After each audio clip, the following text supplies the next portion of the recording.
अस्सलाम वालेकुम dear students, online students का आवाज आ रही है?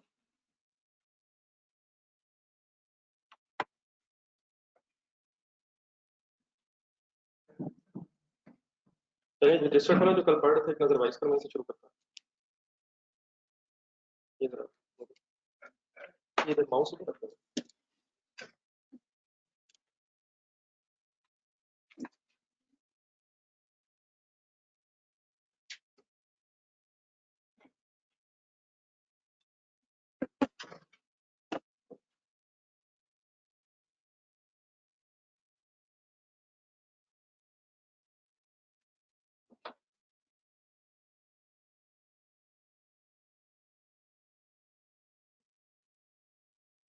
जी सर, कल वाली डिस्कशन का प्रॉब्लम था।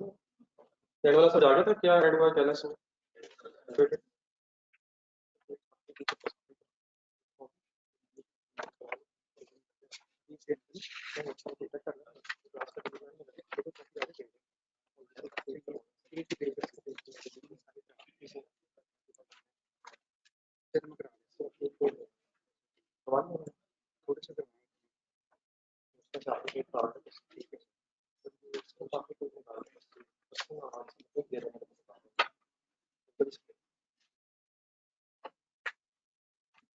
ये व्हाट्सएप ग्रुप वाले मैसेज आ रहे हैं, इनको साथ साथ रिप्लाई आप ही ना इतना ही बच्चा इनको साथ साथ रिप्लाई करके नंबर जी बेटा। फिर आगे स्टार्ट करें, कोई इशू तो नहीं इसमें? जरा मेरी तरफ देख के जरा स्टेटमेंट की मेन हेडिंग्स बोल दें जो कल बनाएंगे।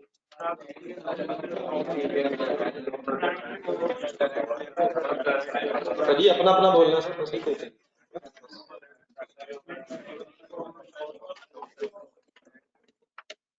सबसे पहले रॉ मटेरियल कंज्यूम कैलकुलेट होना है, फिर डायरेक्ट लेबर ऐड होके प्राइम कॉस्ट में कैलकुलेट होना है, फैक्ट्री ओवरहेड्स ने प्लस होके टोटल मैन्युफैक्चरिंग कॉस्ट बन जाना है, फिर ओपनिंग वर्क इन प्रोसेस ने ऐड होके क्लोजिंग वर्क इन प्रोसेस से लेस होके finally cost of goods manufactured में कन्वर्ट हो जाना। तो ये जो स्टेटमेंट कल हमने बनाई है, इस स्टेटमेंट का कोई भी ताल्लुक किसी ट्रेडिंग बिजनेस से नहीं है, इसने सिर्फ मैन्युफैक्चरिंग बिजनेस में बना। जब ये स्टेटमेंट बन जाएगी तो फिर जिस तरह के ट्रेडिंग बिजनेस में स्टेटमेंट ऑफ प्रॉफिट लॉस बना के आप प्रॉफिट या लॉस कैलकुलेट करेंगे, इसी तरह फिर आप मैन्युफैक्चरिंग बिजनेस में भी स्टेटमेंट ऑफ प्रॉफिट और लॉस बनाएंगे, लेकिन उसमें कुछ चेंजेस एक दो आएंगी तो बहुत जरा मैसेज समझ लें। अब नेक्स्ट हेडिंग देखें, statement of profit loss.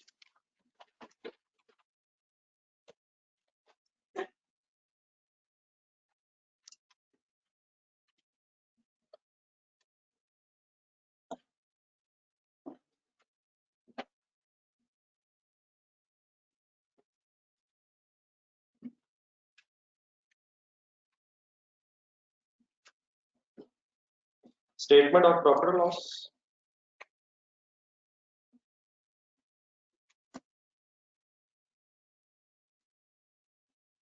In case of manufacturing business. हमारी यहाँ से जो डिस्कशन है ना कॉस्ट अकाउंटिंग, ये मैन्युफैक्चरिंग बिजनेसेस से ही रिलेटेड है।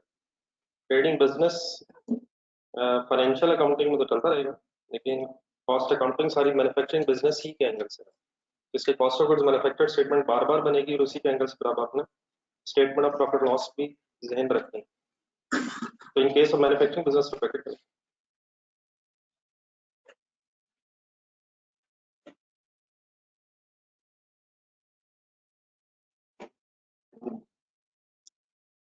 ये जिन ऑनलाइन स्टूडेंट्स का भी व्हाट्सएप ग्रुप पे में ऐड होने वाला इशू है, आपको साथ साथ भी आपके चैट में नंबर मैसेज किया जा रहा है, इंडिविजुअली हो रहा है ये सबको। तो ये नंबर का नोट कर लें, आज कोशिश करके कंप्लीट हो जाएगा। चलिए सर जी, अब स्टार्ट करें, कंसंट्रेट करें। सबसे पहले क्या आता है किसी भी स्टेटमेंट ऑफ प्रॉफिट लॉस में? सेल्स। लेकिन मैन्युफैक्चरिंग बिजनेस में किस चीज की सेल? रॉ मटेरियल की सेल नहीं, वर्क इन प्रोसेस की नहीं, तो ब्रैकेट में लिखें फिनिश गुड्स की sale, sales of finish goods. Manufacturing business में फिनिश गुड्स को बेचा जाता है, तो जो फिनिश गुड्स बनी उनको जब आपने बेचा तो मल्टीप्लाइड बाय सेल प्राइस जो फिगर आएगी वो सेल्स की अमाउंट कैलकुलेट हो जाएगी। ठीक है, फिर इस वक्त मैं क्या चले अमाउंट रजीम कर ही दे, कल तक क्या अमाउंट बने? Let's assume 22 lakh. Figures assume करना। नेक्स्ट क्या होता है, जो पुरानी चीजें वो आप ध्यान में लाएं, बाकी जो नई चीजें वो फिर मैं बताता हूँ। Cost of sales, cost of sales का मैंने फर्स्ट क्लास में एक मीनिंग बताने की कोशिश की थी। इस वर्ड का क्या मीनिंग है? अभी जो हमने एक स्टेटमेंट बनाई है कल, उसका एंड में जो फिगर आई है वो आई है कॉस्ट ऑफ गुड्स मैन्युफैक्चर्ड, और ये मैं वर्ड्स लिख रहा हूँ कॉस्ट ऑफ सेल्स। तो फर्क महसूस होता है? जो चीजें बनाई वो उनकी कॉस्ट थी, लेकिन क्या ये हो सकता है कुछ चीजें बच गई हो और बिकी ना हो, तो ये फिर किसकी कॉस्ट है? जो चीजें बिक गई, तो चीजें बिक गई उनकी कॉस्ट को उनकी सेल प्राइस से कंपेयर करेंगे तो प्रॉफिट फाइंड आउट होगा। ठीक है, तो कॉस्ट ऑफ सेल्स मींस जब फिनिश गुड्स बेची गई हैं उनकी कॉस्ट कैलकुलेट करनी है, और इसका तरीका उसी तरह से जैसे ट्रेडिंग बिजनेस में आए तरह, तो तरीका याद है कॉस्ट ऑफ सेल्स का? ओपनिंग स्टॉक किसका लेंगे? रॉ मटेरियल का नहीं सर, हमने कहाँ पहुंचना है? Cost of sales of finish goods, finish goods बेची हैं, तो यहाँ किसका स्टॉक आना? दो स्टॉक्स आपके उस कल वाली स्टेटमेंट में आ गए, मैं जरा देखें कल वाली statement, cost of goods manufactured statement देखें। रॉ मटेरियल का ओपनिंग क्लोजिंग स्टॉक हम रॉ मटेरियल कंज्यूम की कैलकुलेशन में कंसीडर कर चुके हैं, और स्टेटमेंट के एंड में हम वर्किंग प्रोसेस का ओपनिंग क्लोजिंग स्टॉक भी कंसीडर कर चुके हैं। तब हमने बेचना क्या है? Finish goods. तो कॉस्ट ऑफ सेल किसकी? लिखें ब्रैकेट ऑफ फिनिश गुड्स ऊपर हेडिंग में, फिनिश गुड्स जो बेचे उनकी कॉस्ट चाहिए। तो उसका तरीका क्या होगा? Opening stock of finish goods है, एप्लीकेशन बनाना है, और प्लस क्या करें? पहले क्या करते थे बचपन में, अगर आप ध्यान में लाते, परचेजेस प्लस होती थी और फिर क्लोजिंग माइनस होता था, लेकिन अब हमने फिनिश गुड्स खरीदी नहीं है, बनाई है। तो रादर देन परचेजेस जो पहली नई चीज आएगी स्टेटमेंट में, that is cost of goods manufactured, तो चीजें बनाई हैं उनकी कॉस्ट को।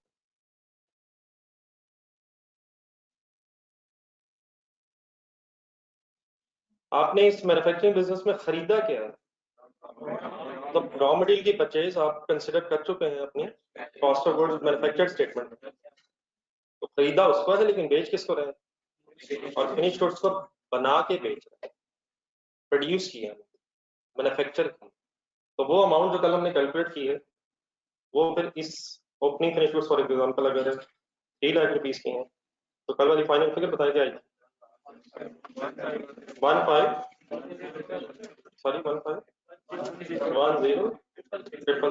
इट मींस अगर आपने किसी मैन्युफैक्चरिंग बिजनेस की statement of profit loss final करनी है तो आपको इससे पहले क्या कौन सी स्टेटमेंट बना लेनी चाहिए? Cost of goods manufactured statement बनाएंगे तो फिर ये कंप्लीट हो। तो ये कहाँ से फिगर आया करेगी? मैन्युफैक्चरिंग बिजनेस में cost of goods manufactured statements. Any confusion? अब जरा यहाँ तक जो फिगर्स लिखी हैं उनका जरा मीनिंग सोचना है। Opening stock of finish goods means ये चीजें पहले से पड़ी थी, बनी हुई, फिर और बनाई हुई प्लस कर ली, तो अगर बच जाए तो उसका क्या करें? तो minus closing stock of finish goods. Let's assume ये closing stock of finish goods is 4 lakh.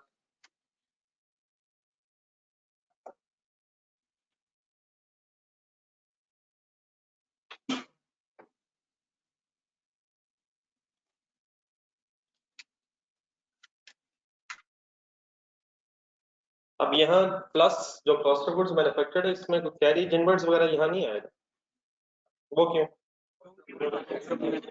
वो परचेजेस से रिलेटेड होगा तो वो रॉ मटेरियल में ऐड होगा। इसी तरह रॉ मटेरियल खरीदने में अगर कोई इंपोर्ट ड्यूटीज है वो भी वहां होंगी। इन गुड्स को हमने बनाया है, देयरफॉर कुछ चीजें अब फिनिश गुड्स की बजाय रॉ मटेरियल से रिलेटेड हो जाएंगे और वो फिर cost of goods manufactured statement का पार्ट बन जाएंगे। तो कंफ्यूजन तो नहीं हो रही मेरी बात से?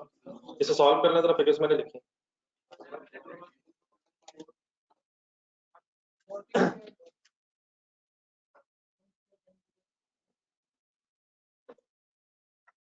ये बेटा ऑनलाइन स्टूडेंट्स को मेरी आवाज ठीक है?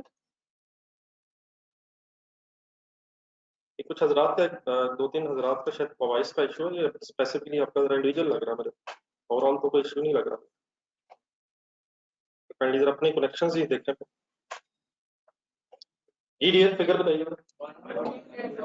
14100000। What is the name of this figure? Cost of sales. इसको सेल्स के नीचे लिखना चाह रहा हूँ अगर थोड़ी सी सीक्वेंस में चीजें बन जाए। सेल्स में से फिर ये कॉस्ट ऑफ सेल्स लेस करके ग्रॉस प्रॉफिट आएगा।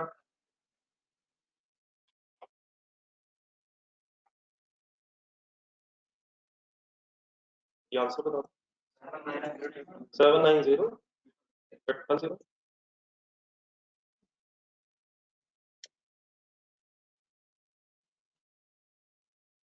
ये किसी की कोई प्रेफरेंस है? इसके बाद सभी there is no difference between an income statement of a trading business और अ मैन्युफैक्चरिंग बिजनेस। मींस इसके बाद क्या नॉर्मली आता है? अदर इनकम भी जेन में रखा। अदर इनकम अगर कोई है इस बिजनेस की तो वो भी आएगी। और उसके बाद फिर operating expenses, selling and admin expenses, financial charges, at office related expenses, selling expenses की कोई एग्जांपल दे देंगे अच्छी सी? तो कैरी ऑर्डर्स, ठीक है। और commission, advertisement, salaries of head office, discount allowed, वो सारे खर्चे जो रूटीन में आते हैं और ट्रेडिंग बिजनेस की तरह मैन्युफैक्चरिंग बिजनेस में भी होंगे। एक नई चीज सिर्फ शायद क्या है कि cost of goods manufactured statement बनानी पड़ी हमें, ताकि हम जो गुड्स बन रही उसकी अमाउंट को फाइंड आउट कर सकें। So let's assume other income is 15,000 if any. Admin selling expenses का sum suppose 3 lakh. Financial charges suppose, मतलब इसको मैं complete इसलिए कर रहा हूँ कि every other thing remains same थोड़ा ध्यान में आ जाए। Financial charges let's assume as क्या होते हैं financial charges? Interest, bank charges, बैंकों से related जो transactions के result में आपके expenses हैं। Net profit तक आ जाए।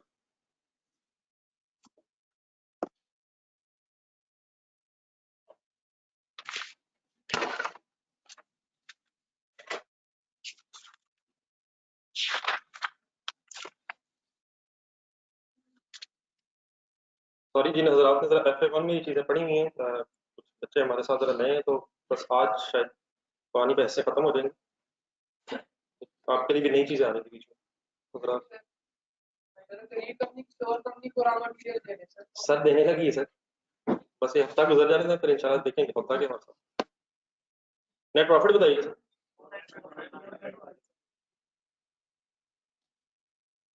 49,495,000। चलिए जी, पेज डिस्ट्रीब्यूट हुआ है। कुछ क्वेश्चंस करना है, आइडिया हो जाए ये सारी चीजें कैसे बनती हैं। क्वेश्चन नंबर 1 ढूंढिएगा, मतलब फर्स्ट पेज उसके बैक साइड पे। बाकी तो बातें हमने सारी लिख के करनी है। बिल्कुल सिंपल एग्जांपल्स है, काइंडली इन चीजों को सही तरह फाइनल करना अपने दिन। जो ऑनलाइन स्टूडेंट्स आपको बेटा अभी पेज व्हाट्सएप हो गया, पेज व्हाट्सएप हो जाएगा। मीनवाइल आप लोग अपने स्क्रीन पे ही देखिएगा, आपके सामने आ रही है figures. The following information relates to the factory of the Heidel and Company Limited for the month of March 2015. आप लोग अपने पेज से देखिएगा, थोड़ी सी कॉपी ठीक नहीं, इनके पास पेज है। बाकी जो मेरे साथ देख रहे हैं स्क्रीन पे, उनको मैं साथ साथ फिगर्स बता रहा हूँ। जी सर, रिक्वायरमेंट्स ढूंढने 3 पढ़ना इसी क्वेश्चन नंबर 1। क्या क्या फाइंड आउट करना? कॉस्ट ऑफ मटेरियल कंज्यूम, जरा मेरी तरफ देख के बता दें कैसे कैलकुलेट हो जाएगा। कैलकुलेट कैसे हो जाएगा? ओपनिंग रॉ मटेरियल ढूंढेंगे, परचेजेस ढूंढेंगे, रिटर्न्स ढूंढेंगे, कैरेज इनवर्ट्स वगैरह ढूंढेंगे, क्लोजिंग माइनस करके रॉ मटेरियल कंज्यूम निकाल देंगे। सेकंड पढ़ेंगे, सेकंड रिक्वायरमेंट, अगर कॉस्ट ऑफ मटेरियल कंज्यूम्ड आ गया हो तो फिर कॉस्ट ऑफ गुड्स मैन्युफैक्चर्ड तक कैसे पहुंचे? डायरेक्ट लेबर ऐड करके प्राइम कॉस्ट निकाल लेंगे, फैक्ट्री ओवरहेड्स प्लस करके पहले मैन्युफैक्चरिंग कॉस्ट निकाल लेंगे, फिर ओपनिंग क्लोजिंग वर्किंग प्रोसेसेस ढूंढ के कॉस्ट ऐड लेस करके कॉस्ट ऑफ गुड्स मैन्युफैक्चर्ड तक आ जाएंगे। फिर कॉस्ट ऑफ गुड्स सोल्ड के साथ लिखा था, ये जो मैंने अभी वर्ड एक लिखा था कॉस्ट ऑफ सेल्स, ये उसी का, और शायद मैंने इससे बात भी की। Cost of goods sold is simply another name for cost of sales. Cost of sales means cost of goods sold. तो कॉस्ट ऑफ सेल्स तक कैसे पहुंचेंगे अगर मैन्युफैक्चरिंग बिजनेस है? Opening stock of finish goods ढूंढेंगे, cost of goods manufactured add कर लेंगे, closing finish goods less करके इंशाल्लाह फिगर आ रहा है। डाटा ढूंढने में सब फर्स्ट लाइन से मार्च के महीने का डाटा, मार्च 2015, तो फर्स्ट मार्च की जो इन्वेंट्रीज देनी है ये हमारे लिए क्या बन जाएंगी? तो raw material opening 24,080, work in process 47,130, finish goods 348,42, raw material purchases 148,580, repair and maintenance 5,920, gas light and power 14565। ये फिगर्स जस्ट इसलिए बोल रहा हूँ, थोड़ी सी ऑनलाइन स्टूडेंट्स के लिए आपके सामने तो है। Indirect material consumed, indirect labour, factory supervisor salary, फिर एंड में 31 मार्च के स्टॉक सीन। सिंपल सा डाटा है, क्या क्या ढूंढ लेंगे इंशाल्लाह। रजिस्टर खोला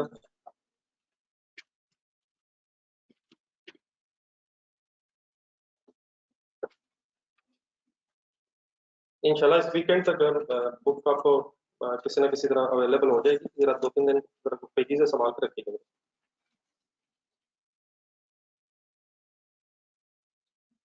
जी सर, रिक्वायरमेंट स्टार्ट करें। कंपनी नेम लिखें, title and company,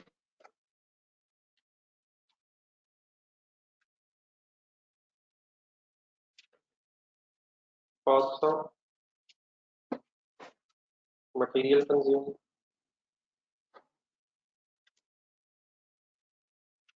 for the month of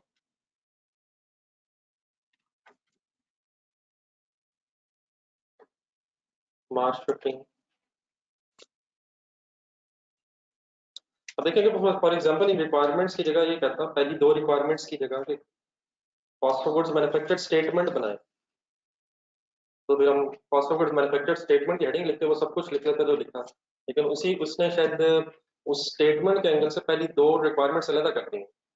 तो देखेंगे तो कि रॉ मटेरियल कंज्यूम्ड आता है कॉस्ट ऑफ गुड्स मैन्युफैक्चर्ड, लेकिन अगर 2 अलग रिक्वायरमेंट्स होंगी इसलिए मैं अलग सॉल्व कर रहा हूँ। वरना अगर सेम रिक्वायरमेंट होती तो शायद हम उसी cost of goods manufactured statement की हेडिंग में ये दोनों चीजें कैलकुलेट कर सकते हैं। तो जस्ट आपको इसलिए बता रहा हूँ कि होपफुली कुछ कंफ्यूजन ना हो। ठीक है, करें जी कैलकुलेट।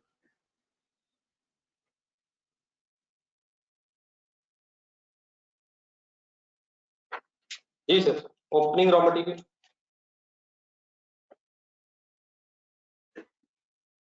24,080 लिखते हैं, plus purchases raw material purchases 148,580। Any returns अगर होती तो हम परचेज में से लेस कर सकते हैं। Any other thing to be added in purchases, सोचते जरूर जाए चीजें लेकिन अभी है नहीं, ठीक है, लेकिन जेहन में जरूर आनी चाहिए at the right time. Minus closing raw material, नीचे ढूंढे 37,144, सॉल्व करें।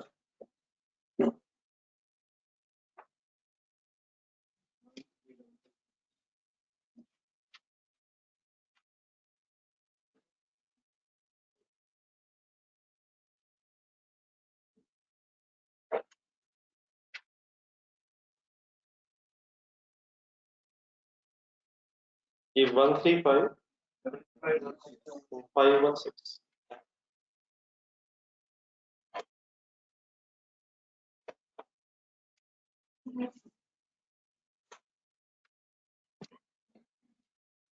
यूके से डी रिक्वायरमेंट हेडिंग लिखे, कंपनी नेम आप एक दफा आपने लिखे, उसको बार बार लिखने की जरूरत नहीं।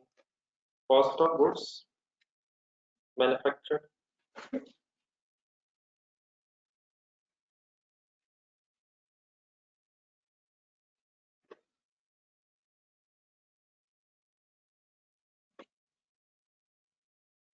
ये कॉस्ट ऑफ गुड्स मैन्युफैक्चर्ड ने स्टार्ट कहां से होना था? लेकिन बेटा रॉ मटेरियल की हेडिंग लिख के रॉ मटेरियल कंज्यूम कैलकुलेट करने की शायद अब दोबारा जरूरत नहीं है, ऑलरेडी हम रिक्वायरमेंट ए में कैलकुलेट कर चुके हैं। तो एज इट इज वो फिगर उठा लें सर, आनी है इसे statement cost of goods manufactured में रॉ मटेरियल कंज्यूम ने आना है, लेकिन वर्किंग बेटा डबल करने की जरूरत नहीं है, ऑलरेडी शायद हमने कर ली। तो स्टार्ट वहीं से ले लें, raw material consumed as it is देखो।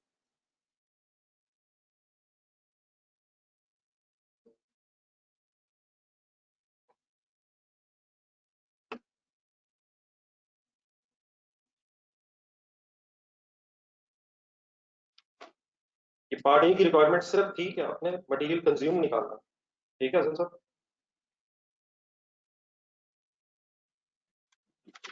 जी सर, अब आगे फॉर्मेट जरा ज़हन में लाने की कोशिश करें। क्या ढूंढना है? रैंडमली चीजें ढूंढने जरा। डायरेक्ट लेबर बनाते हैं आप लोग? अब आप बनाए, मैं जरा थोड़ा सा स्लो इसलिए जा रहा हूँ, जरा सब लोग साथ में। 757450, ठीक है इसको करते जाए करते जाए करते जाए।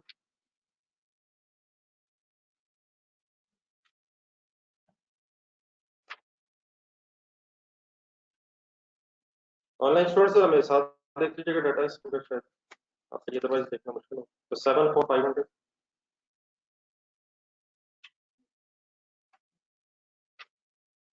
प्लस कर प्राइम कॉस्ट 2100 1 21 प्लस 016।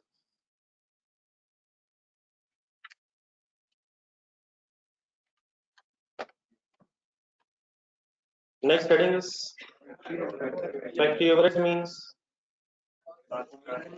जो लेबर, डायरेक्ट लेबर और रॉ मटेरियल कंज्यूम के अलावा अब चीजें रह गई हैं फैक्ट्री से रिलेटेड, ढूंढने जरा। बनाए बनाए लिस्ट बनाए। फैक्ट्री से रिलेटेड इंफॉर्मेशन है, बस जो चीजें रह गई उनको उठा के पास करो।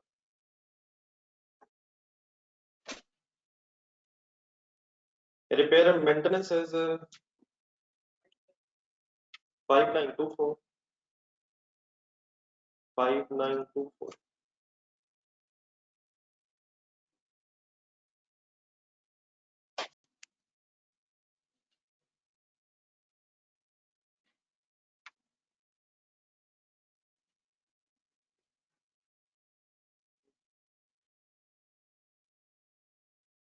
Gas, light and power simply means utility bills 14565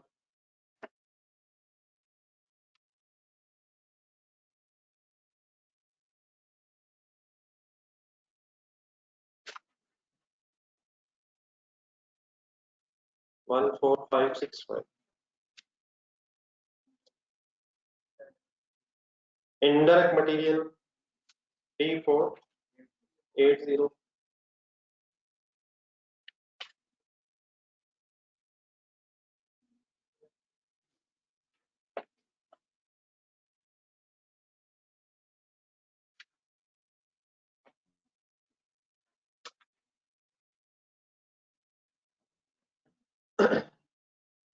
Indirect labor 25024।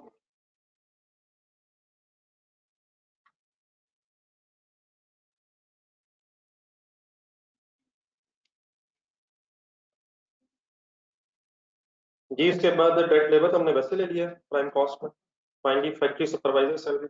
All expenses, बस इस तरह से याद रखें, all expenses other than direct material, direct labour, factory supervisor salary, factory manager salary is also part of factory overheads.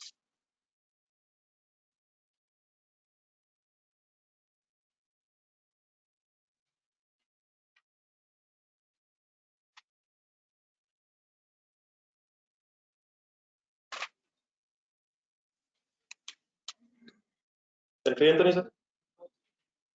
बस इसका अलग से एक सम कर रहे हैं, इकट्ठा करके जरा सम कर रहे हैं।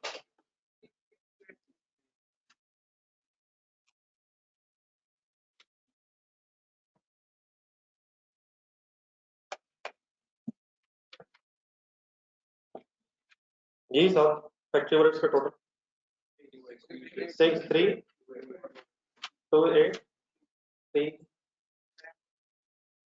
हाँ जी, कर लें आप, कंप्लीट कर लें, तो बाकी ओपनिंग क्लोजिंग वर्किंग प्रोसेस हो। ये ठीक है सर बेटा, ये फैक्ट्री ओवरहेड्स में कोई कंफ्यूजन नहीं?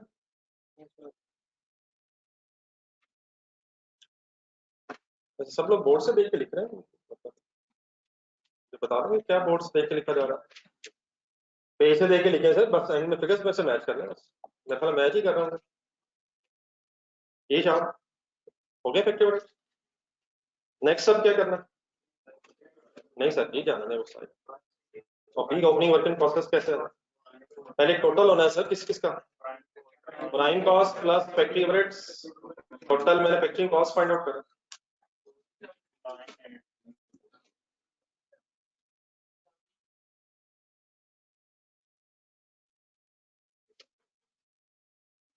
टू 299। इसके मैंने दो नाम और बताए थे, याद से रखना है। कौन कौन से बताए थे?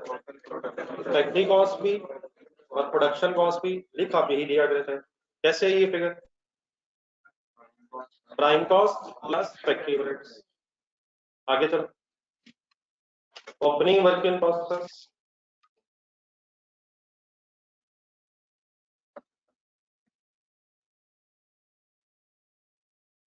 क्लोजिंग वर्क इन प्रोसेस ढूंढे। मार्च के एंगल से फर्स्ट मार्च का opening work in process 47,130 and closing work in process 49460, 47130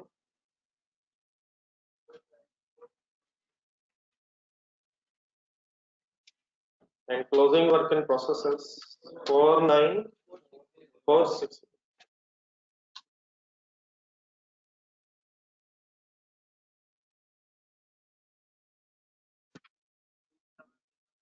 Finally 270,969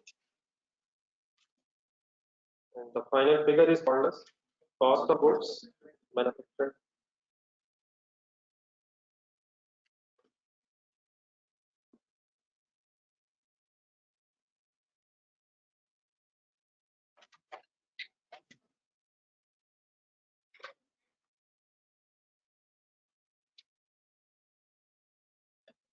जी शिराज ठीक है। कॉस्ट ऑफ सेल्स निकाले sir, cost of goods sold.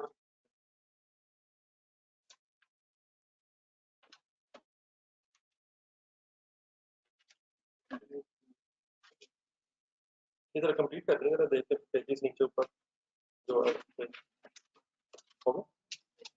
नहीं इधर मैंने काउंट कर लेना, कम ना हो। ये सारी कॉस्ट ऑफ गुड्स सोल्ड की कंप्लीशन करें सर। चार चीजें थे, मैंने कौन सी ढूंढनी? ओपनिंग फिनिश गुड्स आगे, कॉस्ट ऑफ गुड्स मैन्युफैक्चर्ड आ गई, और closing finish goods wind up करें। आपके पास डाटा है, खुद से करना, मैं लिखता हूँ अभी।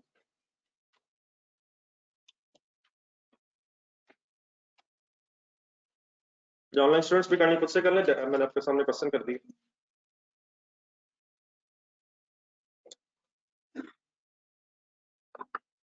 ओपनिंग फिनिश गुड्स 34,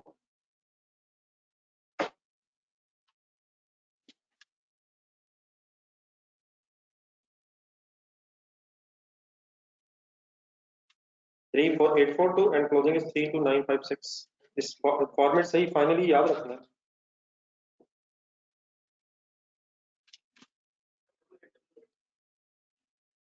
ठीक, 27288, ठीक।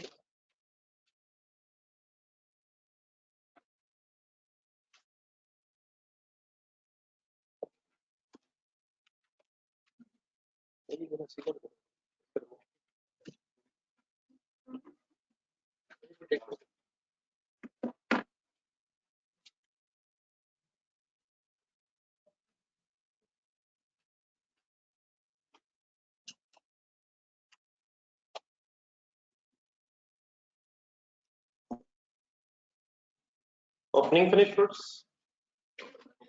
34842 plus cost of goods manufactured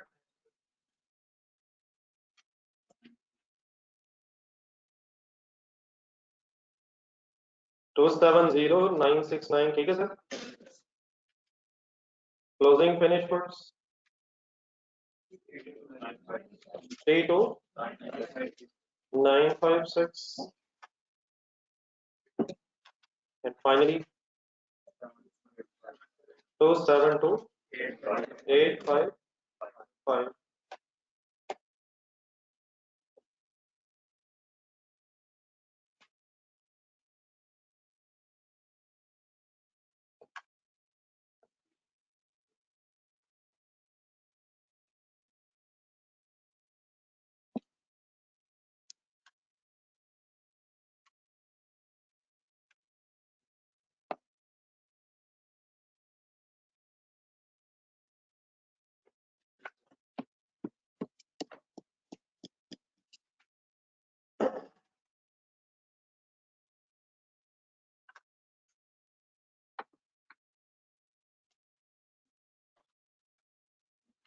ये ठीक है जी, फिगर 272 855 साथ साथ बड़ा चला के ना इस तरह ऊपर नीचे पर मुश्किल हो जाएगा।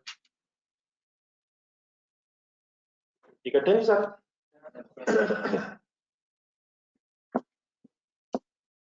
ये बेटा फिगर वगैरह आप देख लें, बाद में फिर क्वेश्चन की फिगर्स आपके साथ मैंने शेयर कर दी है, बाद में फिर देख लीजिएगा। नेक्स्ट पेज नहीं करना सर।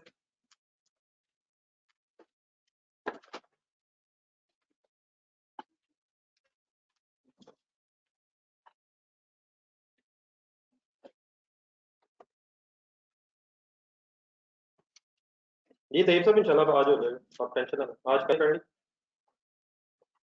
अभी बेटे जब हमने क्वेश्चन नंबर 1 किया, जरा क्वेश्चन नंबर 1 अपने सामने एक सेकंड रखना, जो अभी सवाल किए इसमें हमें स्टॉक्स की अमाउंट्स ऑलरेडी कैलकुलेट करके गिवन है।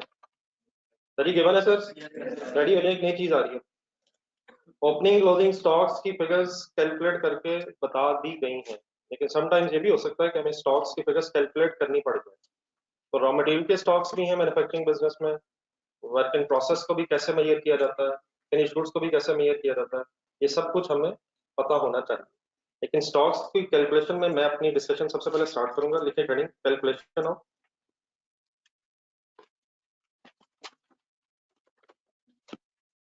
स्टॉक्स। रॉ मटेरियल के भी हैं, वर्क इन प्रोसेस के भी हैं, फिनिश गुड्स के भी हैं, इन सबको मेजर करना होता है। लेकिन हम अपनी आज जरा डिस्कशन स्टार्ट करते हैं कि कैलकुलेशन ऑफ स्टॉक्स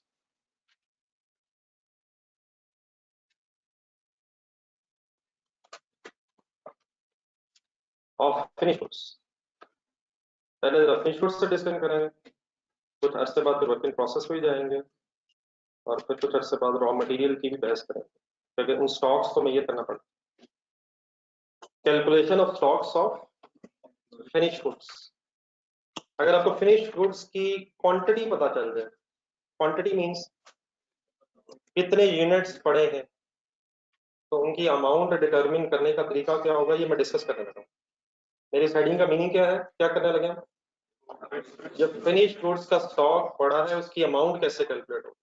तो यूनिट्स अगर आपको पता चल जाए कि 10,000 यूनिट्स बचे हुए हैं, 5,000 बचे हुए हैं, 6,000 बचे हुए हैं, तो उसकी अमाउंट कैलकुलेट कैसे होती है।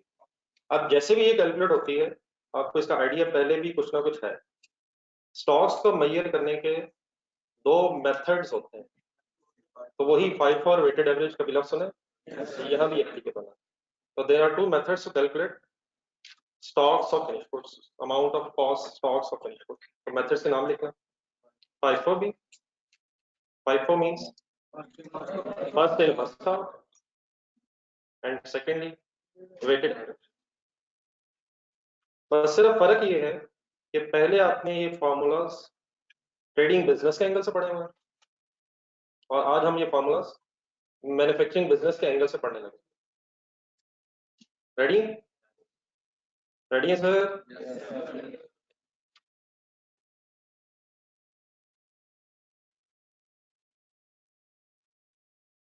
अब पहला जरा एक सेकंड रिवाइज करने, जब पहले हमें पता है FIFO means first in first out. First in first out का अप्लाई कैसे करते हैं कि जो आइटम्स पहले परचेज की हैं वही पहले सेल हुई। अब यहाँ वर्ड्स थोड़े से बदल जाएंगे, यहाँ वर्ड्स हो जाएंगे जो आइटम्स, फिनिश गुड्स की बात हो रही है, जो आइटम्स पहले प्रोड्यूस किए हैं या मैन्युफैक्चर किए हैं वो पहले सेल हुए। इससे ज्यादा अगर एक लाइन मिल जाएगी इसको इस तरह से करके एक्सप्लेन करने एक लाइन में, तो FIFO को एक्सप्लेन करो। आइटम्स produced first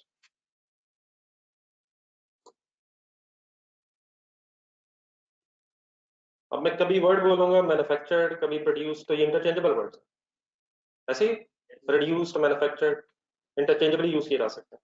तो items produced first are assumed to be sold first.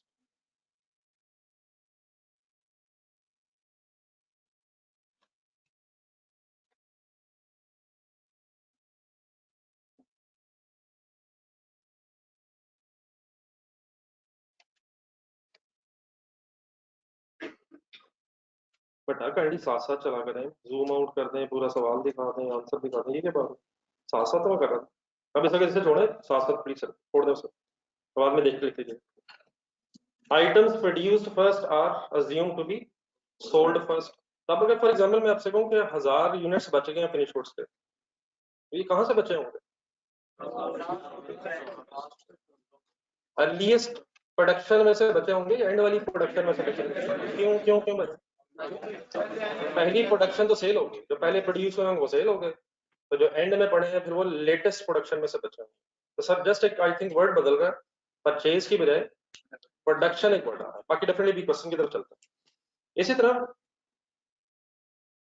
Weighted average अगर है, थोड़ा सा बस इसका आइडिया लेना, बाकी फिगर्स के साथ ही सॉल्व करना पड़ना। वेटेड एवरेज अगर हो तो एक मिनट रुक के पहले पुराना रिवाइज करना। वेटेड एवरेज की बेस पे अगर आपने क्लोजिंग स्टॉक की अमाउंट डिटरमिन करनी हो तो आप सबसे पहले एक रेट कैलकुलेट करते हैं और फिर उस रेट को क्लोजिंग स्टॉक के यूनिट से मल्टीप्लाई करके क्लोजिंग स्टॉक के यूनिट की कॉस्ट फाइंड आउट कर लेते हैं। तो वो रेट का फॉर्मूला क्या है? Opening stock plus purchases amounts लेते हैं डिवाइडेड बाय ओपनिंग स्टॉक की क्वांटिटी और प्लस परचेजेस की क्वांटिटी। ये फॉर्मूला क्योंकि आपने जिंदगी में पहली दफा सुना है तो रिपीट कर दें। फॉर्मूला बोले सर, ओपनिंग स्टॉक की अमाउंट डिवाइडेड बाय, अब यहाँ क्या चेंज आएगा? यहाँ opening stock of finish goods specify करना पड़ेगा मैन्युफैक्चरिंग बिजनेस में, प्लस परचेजेस के लफ्ज रिप्लेस हो जाएगा कॉस्ट ऑफ गुड्स मैन्युफैक्चर्ड से, जिसका भी कॉस्ट ऑफ सेल्स में रिप्लेस हुआ। परचेज नहीं होना इन्होंने, इन्होंने बनना है और बनाने पे कॉस्ट आनी है। तो opening stock of finish goods plus cost of goods manufactured divided by opening quantity of finish goods plus production of finish goods quantity. वहीं लिखना formula.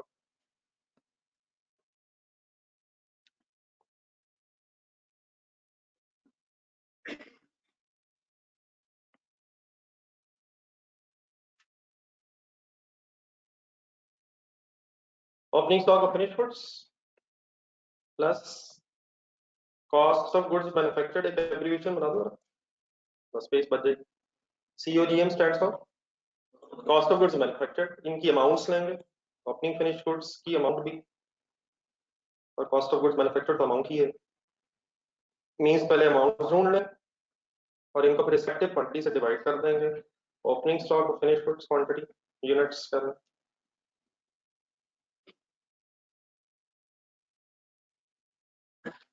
And plus produced units.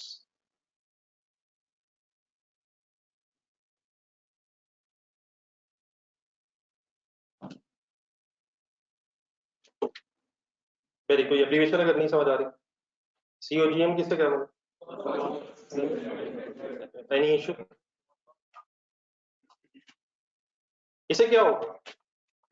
एक रेट पर यूनिट कैलकुलेट होता है, एक weighted average rate per unit calculate हो जाएगा और फिर उस रेट से अगर आपने क्लोजिंग स्टॉक की अमाउंट फाइंड आउट करनी है तो क्या करेंगे आप? एक और चीज लिखें, amount of closing stock of finish goods. अब यूनिट्स लेंगे, जो यूनिट्स ऑफ स्टॉक बचे होंगे और मल्टीप्लाई दिस रेट करने तो कैलकुलेट होगा, इंशाल्लाह आपके पास closing stock of finish goods की अमाउंट कैलकुलेट हो जाएगी।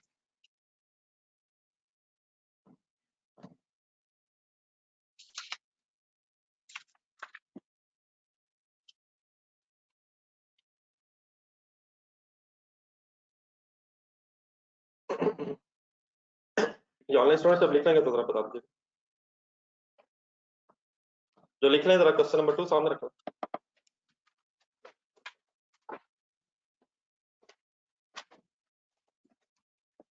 तो रिस्पॉन्स के लिए बेटा एक वर्ड रख लें, अगर आपने लिख लिया तो कोई वाई एन नोटेड के लिए एन या यस के लिए वाई, बस एक वर्ड बस रिक्वायर्ड है आपसे, तो आइडिया हो जाए मैक्सिमम लोग साथ मिल गए।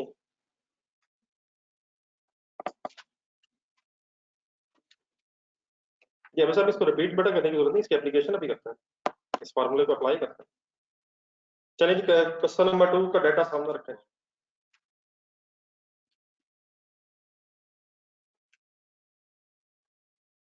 क्वेश्चन की रिक्वायरमेंट्स हमेशा इसलिए स्टार्ट करना चाहिए कि पहले पता हो कि करना क्या है, तो रिक्वायरमेंट की तरफ जाए। एंड में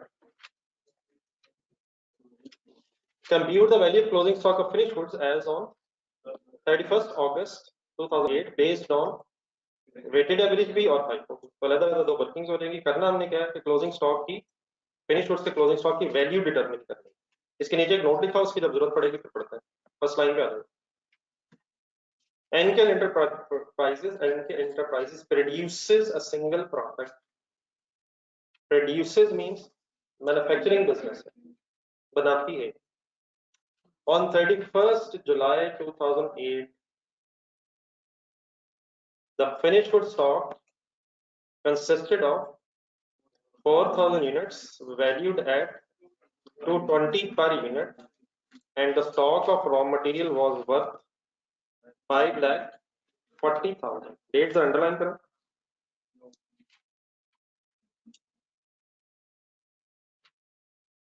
हमें किस डेट पे वर्किंग करनी है? नीचे 31 अगस्त, तो एक महीना पीछे ही बात हो रही है, तो शायद एक मंथ के एंगल से, बल्कि एक लाइन और पढ़ना जरा, सेकंड लाइन शायद बात क्लियर हो जाए। फॉर द मंथ ऑफ अगस्त के एंगल से डाटा दिया हुआ है, तो अगस्त के एंगल से 31 जुलाई वाले दिन जो स्टॉक्स बचे होंगे वो ओपनिंग करवाएंगे अगस्त में, ऐसे ही सर? तो किस किस को ओपनिंग गिवन है? फिनिश्ड गुड्स की क्वांटिटी बताई भी है और रेट भी बताया हुआ है, तो ओपनिंग की अमाउंट भी आ जाएगी। तो ओपनिंग के अमाउंट का तो इशू नहीं है, और स्टॉक के रॉ मटेरियल की आपको अमाउंट बताई हुई है, उसकी हमें फिलहाल क्वांटिटी अगर नहीं भी है तो जरूरत नहीं। For the month of August 2008 the books of account showed the following. Question इंशाल्लाह मैं आपके साथ डिटेल में डिस्कस करूंगा। अब आप इस तरह करें, ये नीचे जो टेबल बना हुआ है, इस टेबल को cost of goods manufactured statement ज़हन में रखते, सिर्फ cost of goods manufactured statement ज़हन में रख के पढ़ा करो, और बताएं, सोचें कि ये चीजें आनी है वहां या नहीं। जी, raw material purchase, direct labour, selling cost is part of statement of profit और loss after gross profit other income. Selling expenses का कोई काम cost of goods manufactured statement में नहीं, ठीक है sir? Depreciation on plant and machinery is factory overheads. Factory overheads, plant and machinery, जो factory में, फैक्ट्रीज में प्लांट एंड मशीनरी, तो उसकी डेप्रिसिएशन इज फैक्ट्री ओवरहेड्स। नहीं, फैक्ट्री के सारे खर्चे कॉस्ट ऑफ गुड्स मैन्युफैक्चर्ड में आना है, डायरेक्ट मटेरियल, डायरेक्ट लेबर के अलावा जो होगा फैक्ट्री ओवरहेड्स में। मेरे ख्याल लिखा भी था कल। डिस्ट्रीब्यूशन कॉस्ट भी सेलिंग कॉस्ट है अक्सर, बल्कि word selling and distribution use होता है, तो डिस्ट्रीब्यूट करना की कोई एग्जांपल नहीं, कोई डिस्ट्रीब्यूशन कॉस्ट की एग्जांपल कैरीज आउटवर्ड्स लिखा, कैरीज आउटवर्ड, चीजें बेचने के लिए जो कैरीज होता है, गुड्स डिस्ट्रीब्यूट। समटाइम्स अगर आपने ये डिलीवरी वैन्स होती हैं, व्हीकल्स, वो डिलीवर कर रही हैं शॉप्स पे आकर चीजें, वो जिस जो कंपनी डिलीवर करा रही है उसके लिए वो गाड़ी का जो खर्चा कैरीज आउटवर्ड। जो लॉजिस्टिक्स है, जो चीजें बेचते हुए आपको वो रिटेलर के पास रखवा रहा है, ठीक है, तो वो गाड़ी चाहिए, उसका जो पेट्रोल वगैरह यूज हो रहा है वो कैरीज आउटवर्ड है, तो इट इज सेलिंग एक्सपेंस। लिखें ये चीजें साथ, ये भी सेलिंग एक्सपेंसेस का हिस्सा है।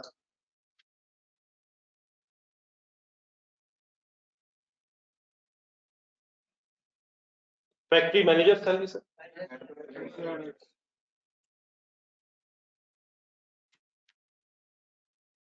फैक्ट्री ओवरहेड्स में indirect labour, indirect material, other production overheads, factory overheads। Next दो है, एक मैंने बल्कि हाइड्रेटर लिखा हुआ टाइप नहीं होता, तो पहले आप आ जाए अदर अकाउंटिंग कॉस्ट। नहीं, एक मिनट, अगर ये इस तरह से लिखा होता अदर फैक्ट्री अकाउंटिंग कॉस्ट, तो फिर तो ये क्लियर होता, फैक्ट्री में भी अकाउंटेंट्स होते हैं ताकि फैक्ट्री में जितने खर्चे हो रहे हैं उसका रिकॉर्ड रखा जा सके। अगर ये इस तरह होता other head office accounting cost, फिर ये एडमिन एक्सपेंसेस का पार्ट बन जाता। लेकिन हमारा इस वक्त क्वेश्चन क्या है कि उसमें ना फैक्ट्री स्पेसिफाइड है और ना ही कोई हेड ऑफिस स्पेसिफाइड है। तो अकाउंटेंट्स हेड ऑफिस में भी होते हैं, फैक्ट्री में भी होते हैं, इनको इकट्ठा करने के लिए भी काउंटिंग होती है, वो सब अपनी जगह है। लेकिन अगर क्वेश्चन में स्पेसिफाई ना किया हो तो क्वेश्चन के एंड में जरा एक नोट पड़े, मजबूरन फिर हमें कुछ ना कुछ अज्यूम करना पड़ेगा। तो नॉर्मली फिर क्या अज्यूम किया जाता है, ये इसका मतलब हरगिज नहीं है कि काउंटिंग फैक्ट्री में होती नहीं है, लेकिन अगर हमारे पास इंफॉर्मेशन ना हो तो फिर हम मजबूरन ये अज्यूम करेंगे कि नॉर्मली फिर अकाउंटिंग हेड ऑफिस में की जाती है, तो फिर वो एडमिनिस्ट्रेटिव एक्सपेंसेस का पार्ट बन जाएगा। ठीक है, लेकिन ये क्लियर है कि अगर ये अदर फैक्ट्री अकाउंटिंग कॉस्ट लिखा होता तो फिर हम इसे प्रोडक्शन ओवरहेड्स, फैक्ट्री ओवरहेड्स में कंसिडर करते हैं। तो इसके साथ इधर लिखते हैं क्योंकि इंफॉर्मेशन नहीं है ब्रैकेट में, नीचे बस एक्सप्लेन हुआ ये एडमिन एक्सपेंसेस का फिर पार्ट है।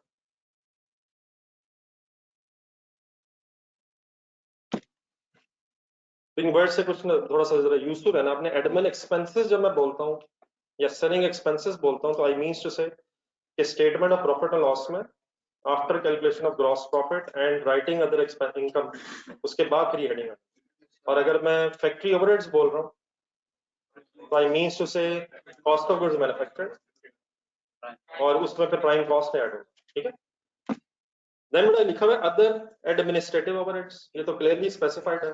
लेकिन अगर ये इस तरह लिखा हो अदर फैक्ट्री एडमिनिस्ट्रेशन ओवरहेड्स, अगर ये फैक्ट्री से रिलेटेड कोई खर्चा है फिर ये फैक्ट्री ओवरहेड्स का पार्ट बन जाना था। लेकिन अगर एज इट इज इसे पढ़ा जाए जो लिखा हुआ है तो एडमिन ओवरहेड्स मींस ये एडमिन एक्सपेंसेस का पार्ट बनेगा। तो इसमें जरा मैंने जो 3-4 चीजें स्किप की हैं जो नहीं आनी कॉस्ट ऑफ गुड्स मैन्युफैक्चर्ड में, वो जरा मेरे से दोबारा सुन लग रहा। सेलिंग कॉस्ट क्लियर है, डिस्ट्रीब्यूशन कॉस्ट क्लियर है, इसके अलावा अकाउंटिंग कॉस्ट की पूरी सेंस समझ आ गई है, एडमिन एक्सपेंसेस की समझ आ गई है। इसका मतलब जो चीजें नहीं हमने कंसिडर करनी वो फिर हमें कॉस्ट ऑफ गुड्स मैन्युफैक्चर्ड में नहीं लिखनी, अदर इंफॉर्मेशन पे आना।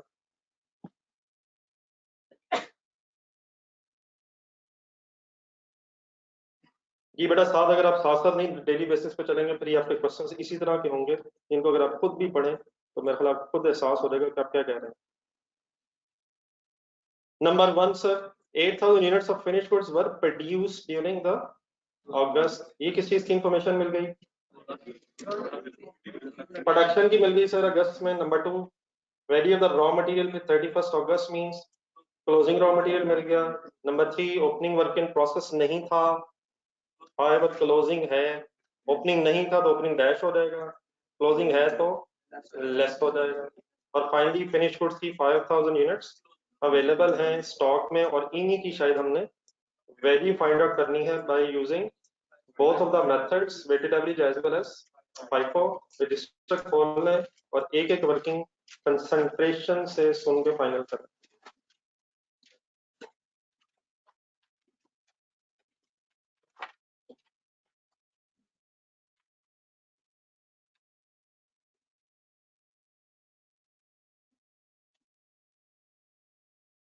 या अगर एसी का इशू है तो थोड़ी देर बंद करके चला दिया करेंगे, लेकिन थोड़ी देर बाद दोबारा चलाना पड़ेगा, यही मेरा चलाने वाला होगा। ये इधर रख दो। ओके,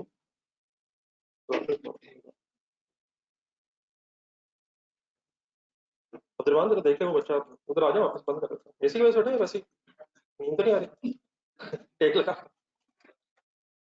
जी सर, ये एडिंग बनाए, सीरियस हो जाए सर, थोड़ा सा टाइम रहेगा, मुकाए काम। Value of closing stock of finish goods as on 31 August 2008, पर बल्कि सॉरी बिजनेस का नेम भी लिखें, इसमें की चीजें लिखने की आदत रखें, एंकर एंटरप्राइजेस।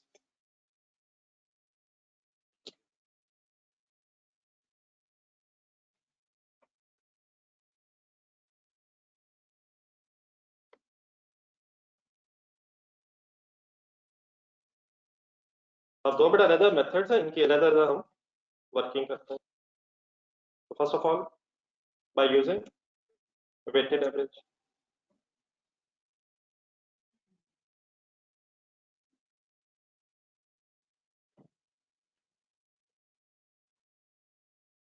अब डेटा बेटा जिसका मर्जी दिया हो, आपने रिक्वायरमेंट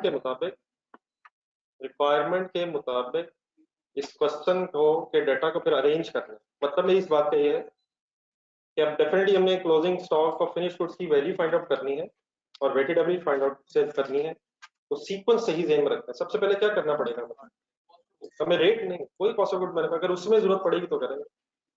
मतलब सीक्वेंस क्या है कि पहले रेट चाहिए, फिर उसे यूनिट से मल्टीप्लाई करना, तो अब रेट में जो जो चाहिए फिर वो कैलकुलेट कर लेंगे। ठीक है, तो सबसे पहले काइंडली दोबारा उस तरह सोच के रेट का फॉर्मूला लिखें। मैन्युफैक्चरिंग बिजनेस है या ट्रेडिंग है? कहाँ लिखा? हर जगह लिखा है, प्रोड्यूस भी लिखा, रॉ मटेरियल भी लिखा, लेबर भी लिखा, और बेचारा कैसे लिखा, फिनिश गुड्स भी लिखा। पहले फॉर्मूला दोबारा डिफाइन करने पे फिगर्स होगा। Opening stock of finish goods plus cost of goods manufactured, the amounts definitely.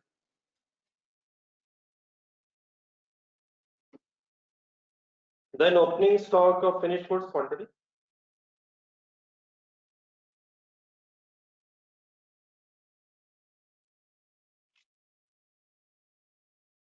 plus reduced quantity.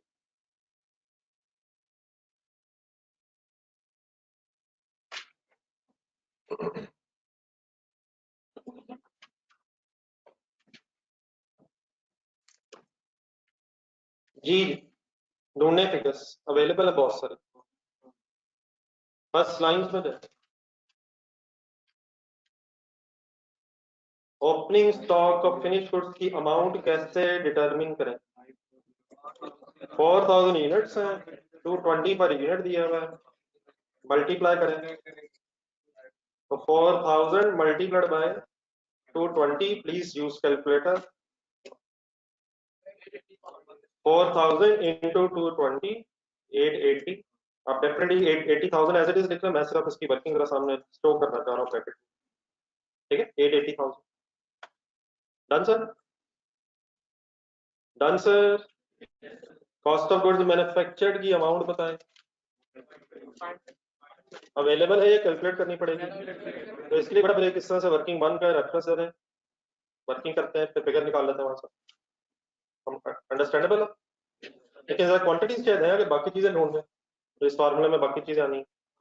Opening stock of finish goods की क्वांटिटी है 4000 और प्रोडक्शन यूनिट्स की क्वांटिटी भी अवेलेबल है जो बने अगस्त में। पॉइंट नंबर 1 देखिए नीचे, पॉइंट वन कितने यूनिट्स बन गए? 8000। तो आपको फॉर्मूला अगर याद हो तो आप फिगर्स आइडेंटिफाई कर सकते हैं, फिर डेफिनेटली फिगर्स अवेलेबल नहीं है उसको सॉल्व कर लेते हैं। ओके जी प्लीज। तो सिर्फ क्या चीज मिसिंग रह गई इस फॉर्मूले में? तो आइए अब इसके लिए नीचे 3-4 लाइनें और छोड़ दें, अभी रेट आएगा फिर क्वांटिटी से मल्टीप्लाई कर लेंगे, जरा साफ सुथरी वर्किंग कर लें, तो 3-4 लाइनें छोड़ के वर्किंग वन बना जी सर। सवाल सही है। Point one other information, point one 8000 units were produce during अगस्त।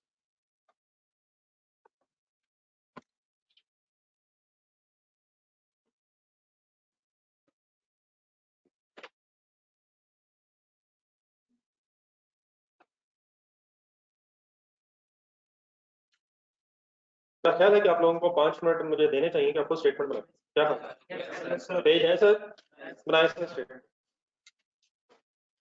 और मिस्टेक से ना घबराइए कि गलत हो जाएगा, अगर खुदा ना खास्ता हो जाएगा तो ठीक कर लें, कोशिश की जा सकती है, बड़े आराम से बन जाना इससे। जी सर, कुछ भी फिनिश गुड्स ही प्रोड्यूस होती है, वो ओपनिंग है, वो जुलाई के एंड पे थे और ये अभी अगस्त में बने। ना करें सर,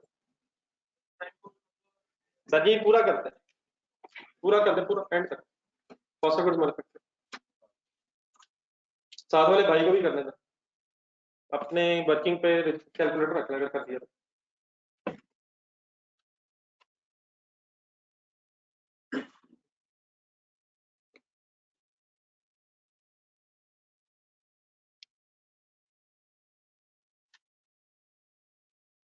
जी शेर साहब, आप टेंशन ना लें, मैं इंशाल्लाह इस तरह कर लेता हूँ, अब टेंशन ना लें, बस ये एक ही पेज था अभी बुक का। थोड़ा शायद 2 दिन डिले हो जाए, तो काइंडली 1-2 दिन काइंडली मैनेज कर, कोई इशू नहीं है इसमें। आपके सामने क्वेश्चन है?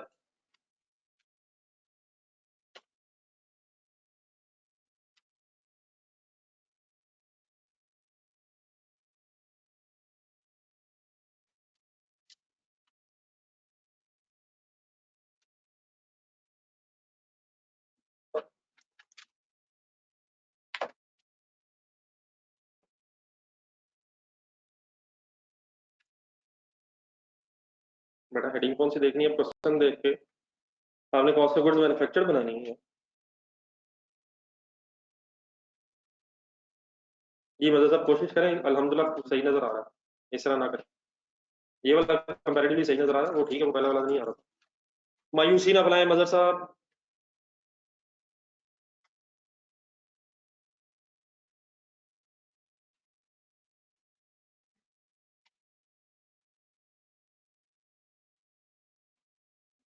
अगर बेटा कुछ पिछला रह गया आज सब वो छोड़ दे सब, पहले स्टेटमेंट बना, वो बाद में देख लीजिएगा, अभी आपके सामने आ जाएंगे फिर।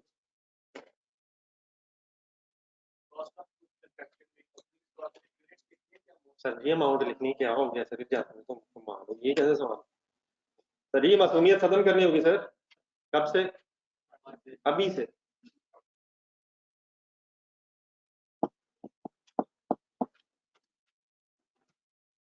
और ओपनिंग रॉ मटेरियल की क्वांटिटी मिली कहाँ से आपको? कहीं ढूंढ तो नहीं, ये पूरे सवाल में तो है नहीं।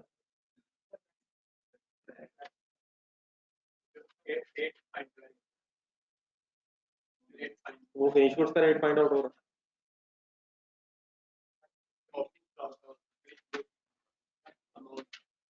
वो तो होगी भी। 880 ना करिए, क्यों निंदा कर? Cost of goods manufacture start कहाँ से करनी है? Opening stock of finish goods से है?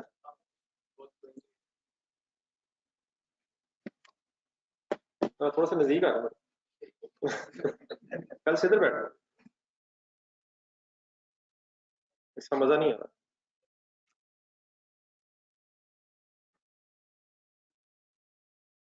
जी sir, administrative overheads profit loss में आएंगे आपके साथ।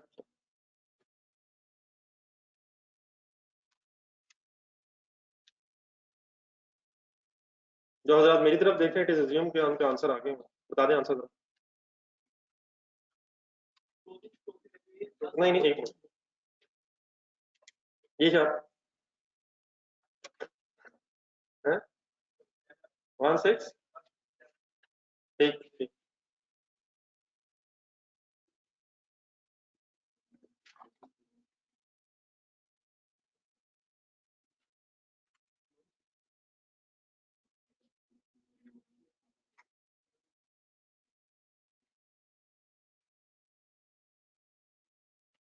जी शराब साहब ठीक है, आपकी ठीक है।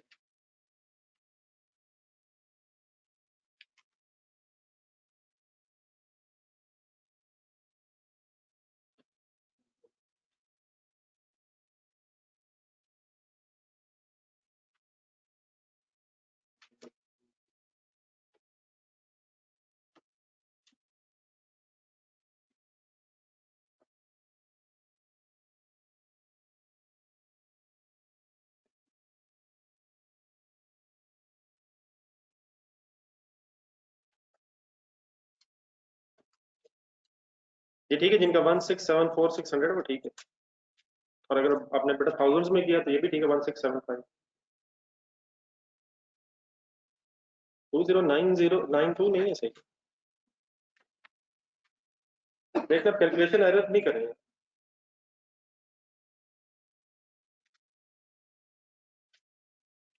अदर एडमिन एक्सपेंसेस यहाँ इसलिए बेटा ऐड नहीं होंगे क्योंकि एडमिन एक्सपेंसेस हेड ऑफिस के लिए वर्ड होता है, और फिर सेलिंग एडमिन एक्सपेंसेस का पार्ट है statement of profit loss.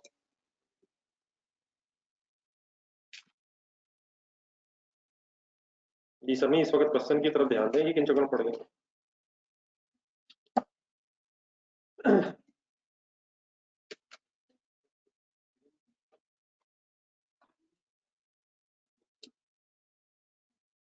Selling cost बेटा प्लीज, कॉस्ट ऑफ सेल नहीं है सहन, आप तो ऐसे ना करो यार, ये चीजें तो पता नहीं कितनी दफा डिस्कस हो गई हैं। सेलिंग कॉस्ट अलहदा प्रेजेंट होती है after calculation of gross profit. चलो मैं फिगर्स लिख रहा हूँ, मेरे ख्याल आप लोगों ने मैक्सिमम ट्राई कर लिए। तो वैसा फिर कंपेयर कर लीजिए। ये ठीक है, रेट पर भी आ गया। चलो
ये रॉ मटेरियल कंज्यूम सबका 7,85,000 आ गया।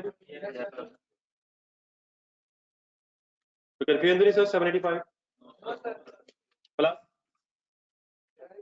Direct labour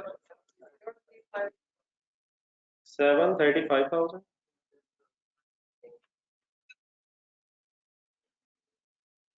finally prime cost is 15,20,000।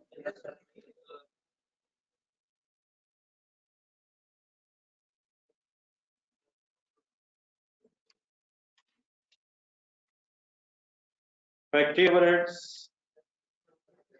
एक लिस्ट बना देता हूं। अगर ऊपर नीचे है कोई हेडिंग तो उसका इशू नहीं है। फैक्ट्री मैनेजर सैलरी है 47,600।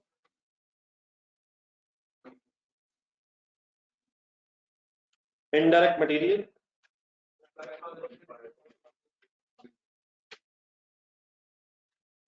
45,000। इनडायरेक्ट लेबर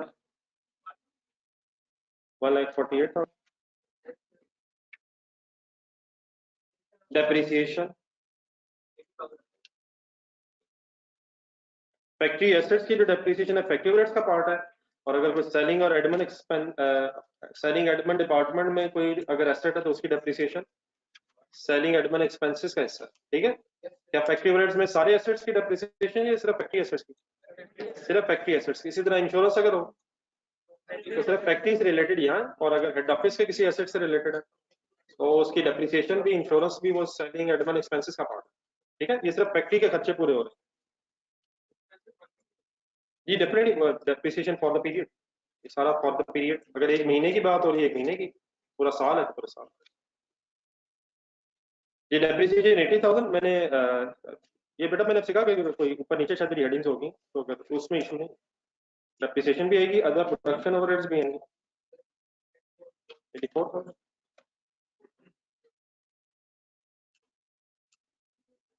इनका सम करवा देंगे जरा।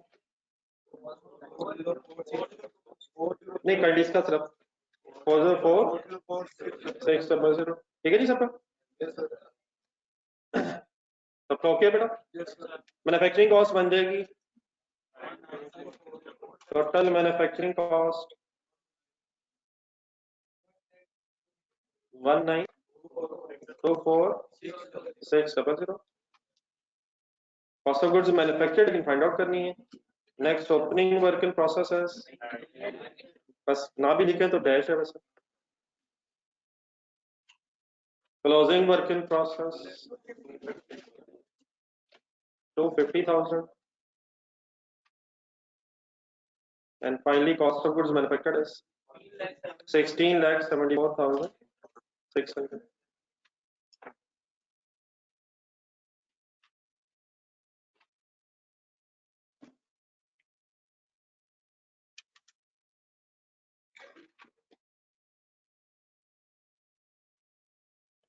ये एडमिन ओवरहेड्स का बेटा statement of profit and loss में उन्हें एज एन एक्सपेंस लिखना है। तो कंफ्यूजन नहीं है किसी की? चलो बेटा फाइंड आउट कर लें जरा। ये फिगर हमने क्यों कैलकुलेट की है? क्योंकि हमें रेट फाइंड आउट करना था, तो काइंडली रेट की कैलकुलेशन में इसे लिखें और फाइनली रेट निकाल लें।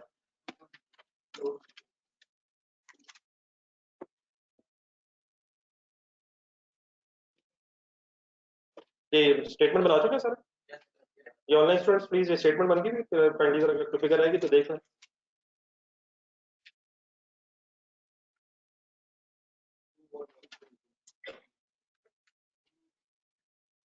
ये सर फिगर आ गई यहाँ, कॉस्ट ऑफ गुड्स मैन्युफैक्चर्ड की 1674670। अच्छा, इन जो वर्ड्स का जरा मीनिंग से क्लियर रहना चाहिए। एक मिनट रोकिएगा जहां भी हैं आप। कॉस्ट ऑफ गुड्स मैन्युफैक्चर्ड का मतलब ये है कि जो चीजें बनी हैं ये उनकी कॉस्ट है। तो आपको ये पता है अगस्त में कितनी चीजें बनी? अगस्त में कितनी चीजें बनी हैं? 8000 यूनिट्स की ये कॉस्ट है, और इसीलिए उस साइड पे नीचे डिवाइड हो रहा है।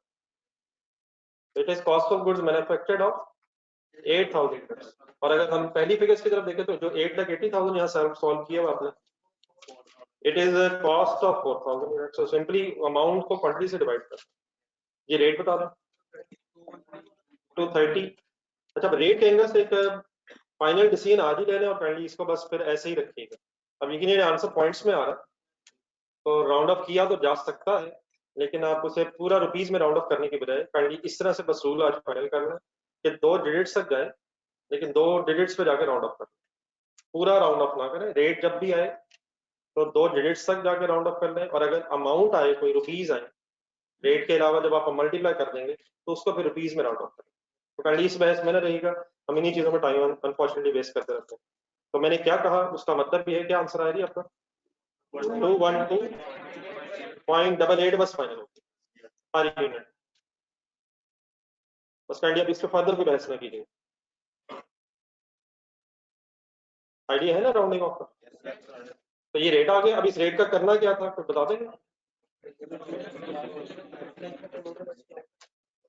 तो लास्ट टाइम फिर क्या हो जाएगा? क्लोजिंग स्टॉक और फिनिश गुड्स की क्वांटिटी पता है ना? ढूंढे ढूंढे ढूंढे ढूंढे 5000 यूनिट्स लास्ट लाइन में, last line before the requirement. तो 5000 यूनिट्स की वैल्यू फाइंड आउट करनी थी, एक यूनिट की अब हमने वैल्यू फाइंड आउट कर ली है। तो final answer is 5000 multiplied by this rate. अब ये जो राउंडेड रेट है इसी की बेस पे करंटली वर्किंग कीजिएगा, मतलब चंद रुपीस का फिर डिफरेंस आ जाएगा और हम उसी मटेरियल चीजों में बहस करते रहेंगे। तो kindly please 5000 multiplied by 212.88, answer finally बता दो। 1064400।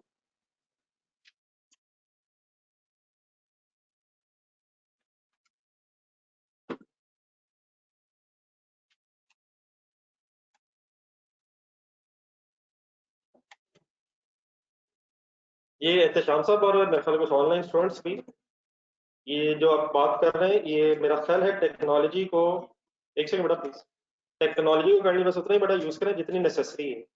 मतलब अब आपने कहा है कि मैं ये स्लाइड्स भी ग्रुप में शेयर कर दूं, मैं, मुझे तो इसमें कोई इतराज नहीं है, लेकिन ये बड़ा यूजलेस की एक्सरसाइज है। ये सब कुछ जब तक आप अपने रजिस्टर पे सॉल्व नहीं करेंगे उसका कोई फायदा नहीं है। देख देख के, देख तो आप यहाँ भी रहे, फिर मैं शेयर कर दूंगा उससे क्या होगा? वो भी आप देख लेंगे। तो ये देखने से बात नहीं बनेगी, रजिस्टर खुला होना चाहिए क्लास लेते हुए, कैलकुलेटर पेन पकड़ा होना चाहिए और उसी तरह सॉल्व करें जिससे आप क्लास में फिजिकली कभी करते हैं। तो इन चीजों को मेरे ख्याल है एक हद से ज्यादा ही ना ही आगे बढ़ाएं। वो भी करते हैं, वो भी करते हैं, उसमें क्या फर्क पड़ेगा? मैंने तो 1 मिनट में कर दिया और आपने कहना अच्छा वो हो गया, अब ये आखिरी दिन जरा देख लूंगा। जी सर, ओके जी सर। लेकिन बेटा इस क्वेश्चन के भी एक सेकेंड रिक्वायरमेंट भी है, क्या है? यही क्वेश्चन अभी हमें फाइको से भी सॉल्व करना है। तो हेडिंग बनाया जरा, वैल्यू ऑफ, मतलब कड़ी बाद में देख लिया करेंगे, इसका तो बात नहीं बनेगी। अब फैक्ट्री ओवरहेड्स दिखा दें, देखना। हेडिंग बनाएगी आप प्लीज, साथ साथ रहें, इस तरह टाइम वेस्ट हो रहा है। बी लाइक इन क्लास, आप जहां भी हैं क्लास लाइक एनवायरनमेंट क्रिएट करें अपने लिए।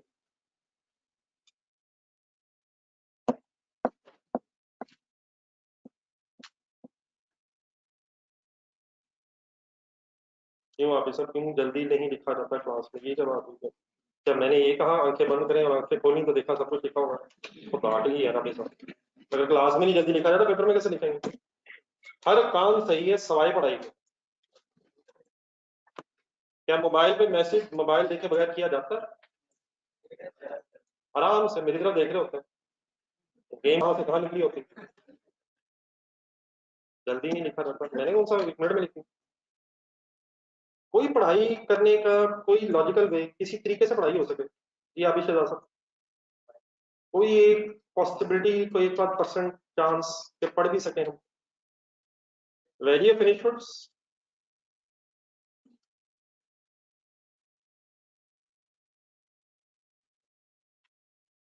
by using FIFO।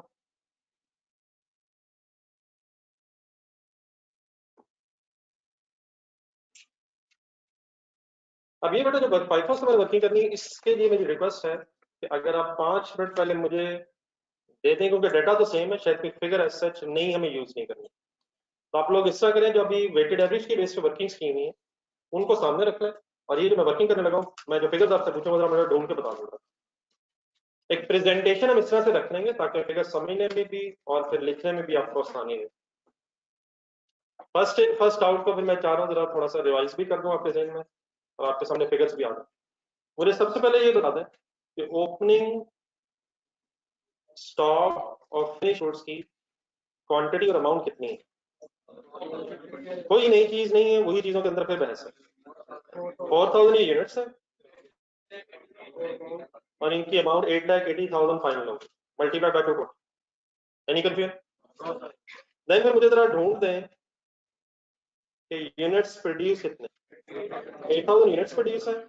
अगर आपसे ये पूछा जाए कि इनकी अमाउंट कितनी है, तो आप सबको पता है प्लीज, इन्हीं यूनिट्स की अमाउंट हमने फाइंड आउट की है 16,74,600।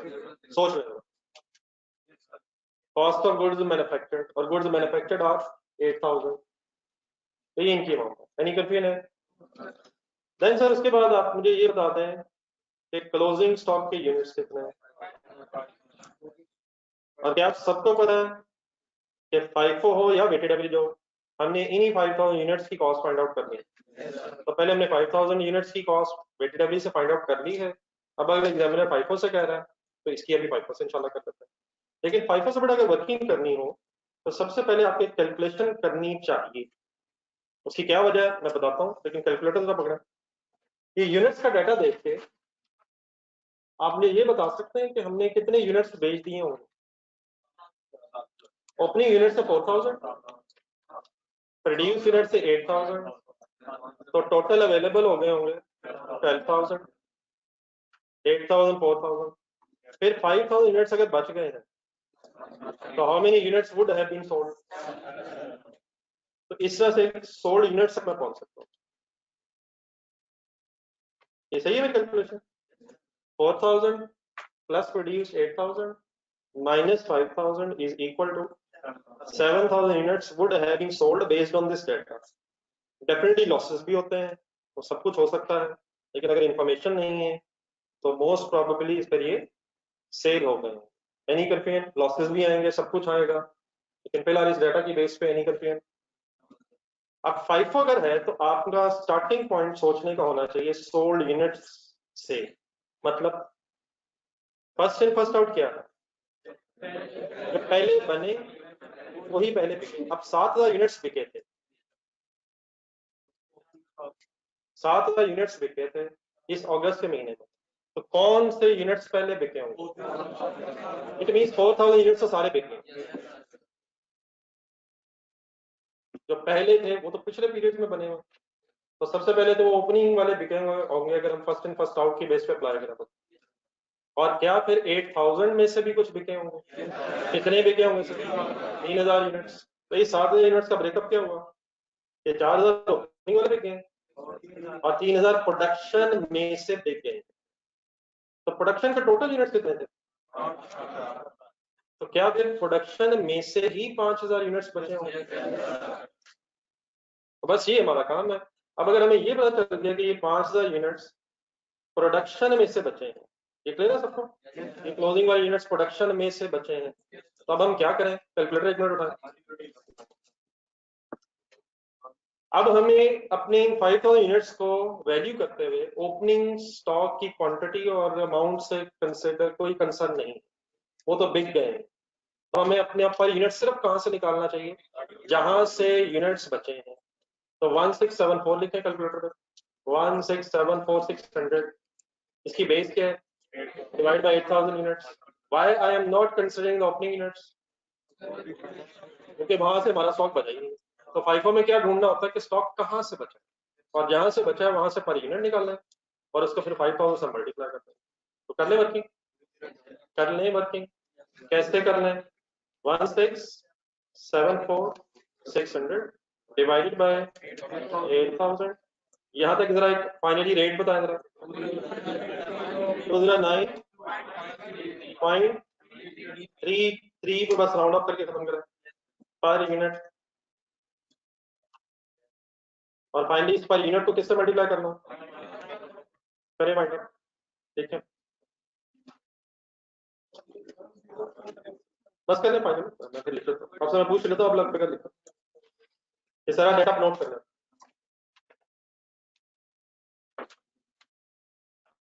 ये बेटा 8000 ही होगा, सॉरी मेरा जीरो कम लगा।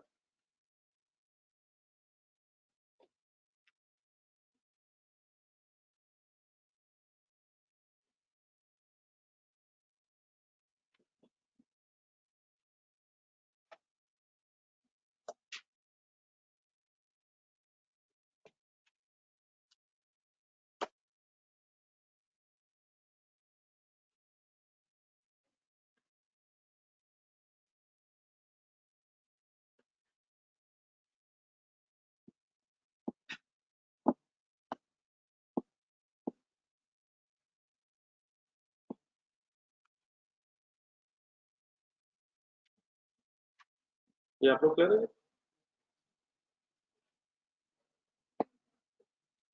मासूम से नाश्ता।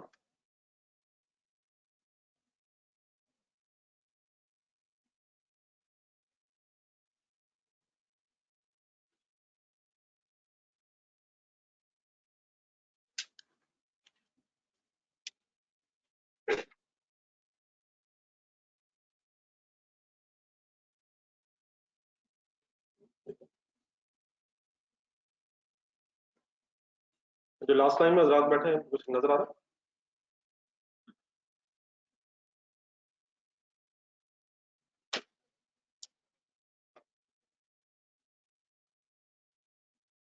बट अगर नहीं मालूम होगी तो वो भी हो जाएगी, टेंशन ना लेंगे। अगर ओपनिंग की नहीं होगी तो इंशाल्लाह क्लोजिंग की अगर होगी तो ओपनिंग की हो जाएगी। इस तरह के चक्कर में ना पड़े, अगर वो ना हो तो वो, अगर वो हो जाए ना सब कुछ, वो भी हो जाए।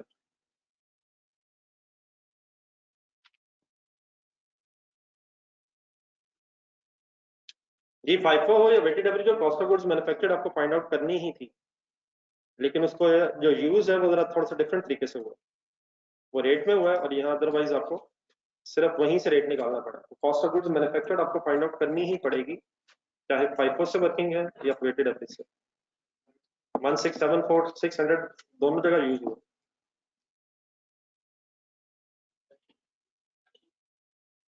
ये ठीक है जी अब्दुल मनान साहब, ये अब्दुल समद साहब 7000 यूनिट्स बेटा सेल हुए। तो सबसे पहले 4000 यूनिट्स जो पुराने पड़े थे वो बेचे होंगे आपने, और फिर 8000 में से 3000 यूनिट्स बेचे गए होंगे, और देयरफॉर 8000 में से रिमेनिंग यूनिट्स स्टॉक में बच गए होंगे। ठीक है आपको समझ,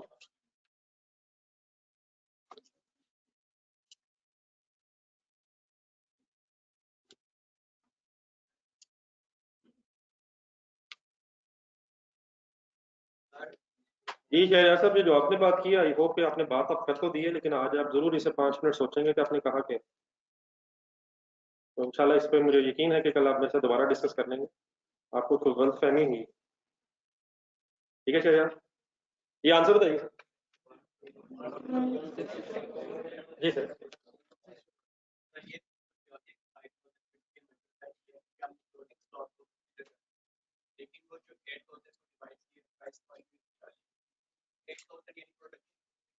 सर इसलिए क्योंकि देखिए 1674 रुपीज के 1674600 हमारा मैन्युफैक्चरिंग पे खर्चा हुआ, तो इन्हीं यूनिट्स को बनाने पे खर्चा हुआ। तो वहां से हमने ये देख लिया कि एक यूनिट को बनाने पे हमारी इसका मतलब कॉस्ट अप्रोक्सीमेटली 209.33 है। अगर ये एक यूनिट की कॉस्ट है तो फिर 5000 यूनिट्स की कॉस्ट हम निकाल सकते हैं। नहीं सर, वो जो अमाउंट इंकर हुई है 1674600 वो सिर्फ क्लोजिंग को बनाने पे तो इंकर नहीं, वो तो 8000 यूनिट्स को बनाने पे इंकर हुई है और उसमें से 3000 बिक भी गए हैं, तो जो पड़े हैं उनकी वैल्यू किस तरह है। ओके, ये जरिए आंसर बताइएगा सर। 106 104 1046। अब ये बेटा 625 भी कुछ लोगों का होगा और 650 भी होगा। एक मिनट, अब ये मसला जाते थे कहानी अभी खत्म करके जाइएगा। अगर आप ये राउंडेड रेट लेंगे 0.33 वाला तो आपका आंसर थोड़ा सा डिफरेंट हो जाएगा उस रेट को यूज करने से जो पूरा कैलकुलेटर पे आया है। कैलकुलेटर पे आपका जो रेट है वो 33 पे खत्म नहीं हुआ, वो अभी 33 से कंटिन्यू कर रहा था। तो इसको कोई साइंस नहीं बनाना। मेरी रिक्वेस्ट आपसे क्या थी, कैलकुलेटर पे जीरो दबाएं सारे। ये वाली बहस पे हम कभी दोबारा टाइम प्लीज वेस्ट नहीं करेंगे। कोशिश करें ये बहस आज ही खत्म हो रही, क्योंकि इन चीजों के लिए हमारे पास कोई टाइम प्लीज नहीं है। मैंने आपसे रिक्वेस्ट ये की थी कि रेट एक दफा राउंड करके लिख लें 209.33 और काइंडली अब इसी राउंडेड रेट को प्लीज यूज करके फाइंड आउट करें। वो बात गलत नहीं है किसी का 50 है या 25 है, वो इमटेरियल डिफरेंस होता है, इनसिग्निफिकेंट है, एग्जामिनर कोई गलती नहीं कंसिडर कर रहा उससे, और आप भी इस पर टाइम वेस्ट ना किया करें। 50 भी ठीक है, 25 भी ठीक है, लेकिन काइंडली प्लीज क्या किया करें सर, रियल चैलेंज प्लीज खत्म करना। राउंडेड रेट को इस्तेमाल करके इस आंसर को काइंडली फाइनल आप भी कर लें, मुझे भी करवा दें, और इसके बाद प्लीज टाइम वेस्ट ना करें। क्या आंसर आ रहा है सर जी? इसके मुताबिक आ रहा है, खुदा के लिए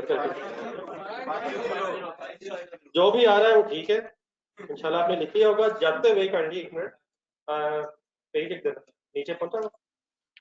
ये बच्चे जहां जहां बैठे हैं नीचे ऊपर, और इनको व्हाट्सएप भी करना ऑनलाइन बनो। एक बड़ा क्वेश्चन मिलेगा आपको, वो होमवर्क के तौर पे होना चाहिए मेरा ख्याल। तो काइंडली पेज लेके जाइएगा, नीचे वाले बच्चे भी बैठ रहिएगा, पेज आपको भी मिलना है, तो क्लास में से उठना नहीं है कहीं से। यानी आप जो है मेरा ख्याल डिस्ट्रीब्यूट करना कैसे, मेरा ख्याल एंड में दे देते, एंड में लेके जाइएगा। ठीक है, अल्लाह हाफिज़। नीचे वाले हजरात को पहुंचाया करो ना पहले, जुर्माना याद रखना। ये अवैस या फैजान जो भी नीचे है वो ऊपर आके लेके जाए पेज, ये पेज लेके जाइएगा, क्वेश्चन अटेम्प्ट करके आना। अल्लाह हाफिज़। ये व्हाट्सएप में भी कर देता हूँ, वो पेज देखते हैं।